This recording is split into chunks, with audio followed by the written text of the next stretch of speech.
Bismillahirrahmanirrahim. Assalamualaikum warahmatullahi wabarakatuh.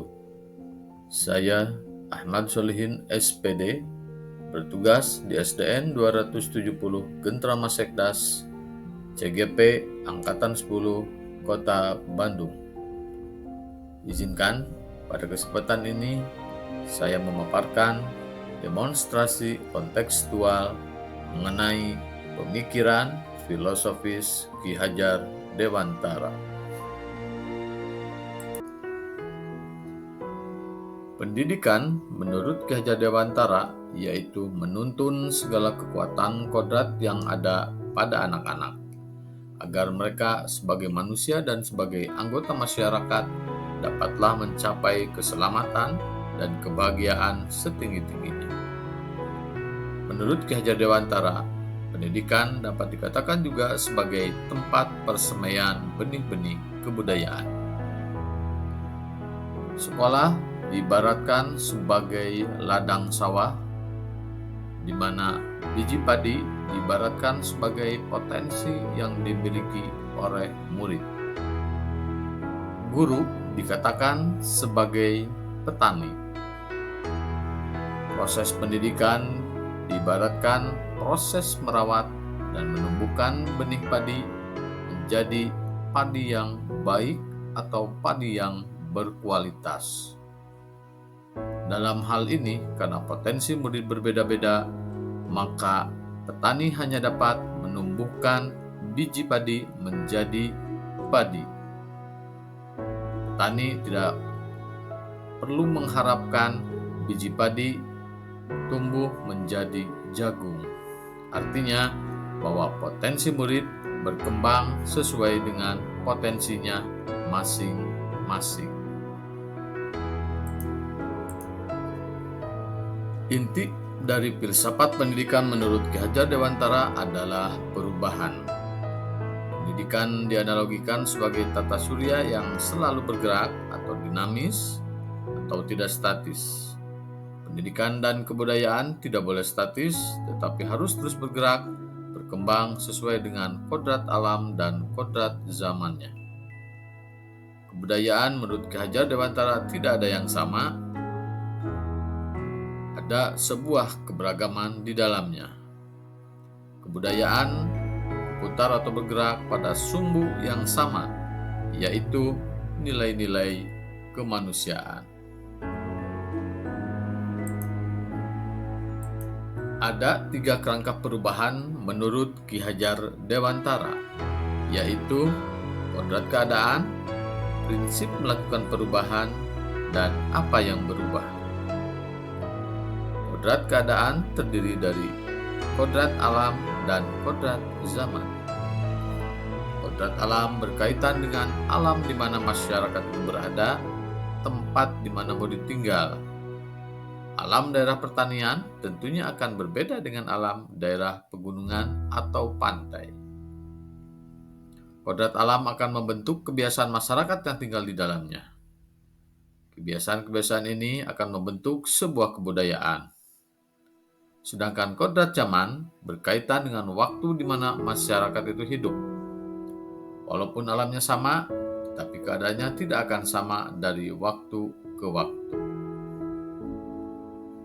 Misalnya, keadaan Kota Bandung pada tahun 1930 akan berbeda dengan Bandung pada tahun 2024, bahkan nanti berbeda dengan Bandung pada tahun 2045. Masing-masing zaman memiliki tantangannya masing-masing.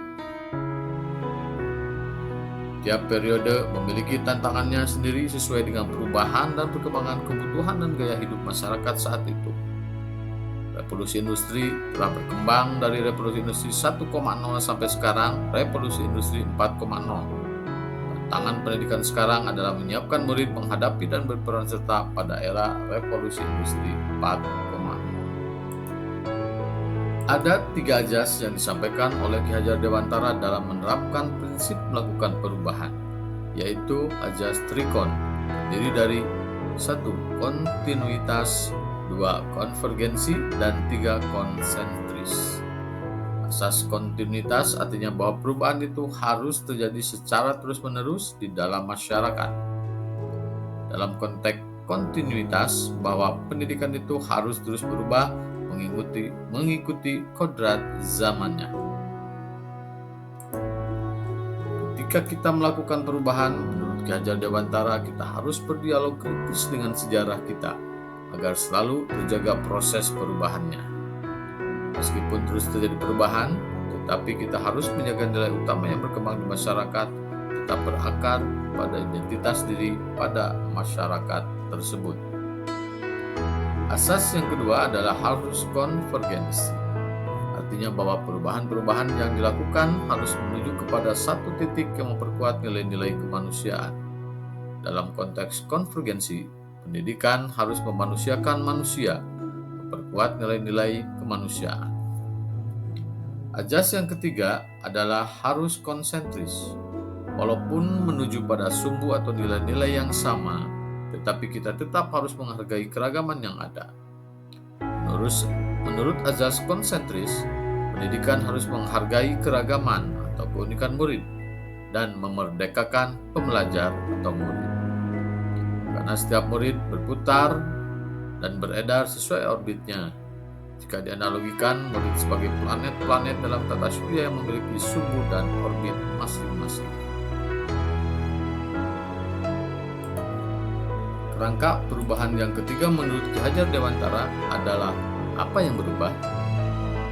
Menurut Ki Hajar Dewantara, yang berubah pada kerangka perubahan menurut Ki Hajar Dewantara adalah budi pekerti. Menurut Ki Hajar Dewantara, budi terdiri dari 3 komponen, yaitu cipta atau pikiran, 2 rasa perasaan, dan 3 karsa atau kemauan. Menurut Ki Hajar Dewantara, pekerti itu adalah tenaga atau raga.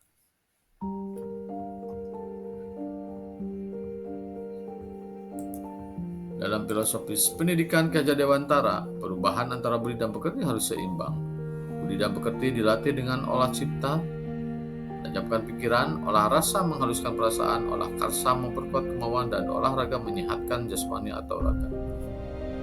Dalam mendidik, menurut Ki Hajar Dewantara, harus dilakukan dengan holistik dan seimbang. Jika pendidikan dapat dilakukan dengan seimbang, menurut Ki Hajar Dewantara akan terjadinya kesempurnaan budi pekerti yang membawa murid pada kebijaksanaan. Relevansi yang kedua berdasarkan pemikiran Ki Hajar Dewantara dengan konteks pendidikan Indonesia pada saat ini adalah keharusan untuk memandang anak dengan rasa hormat. Pendidikan harus berorientasi kepada murid. Hal ini sesuai dengan ajas taman siswa yang didirikan oleh Ki Hajar Dewantara, bebas dari segala ikatan, dengan suci hati mendekati sang anak, tidak untuk meminta suatu hak, namun untuk berhamba pada sang anak. Terima kasih. Wassalamualaikum warahmatullahi wabarakatuh.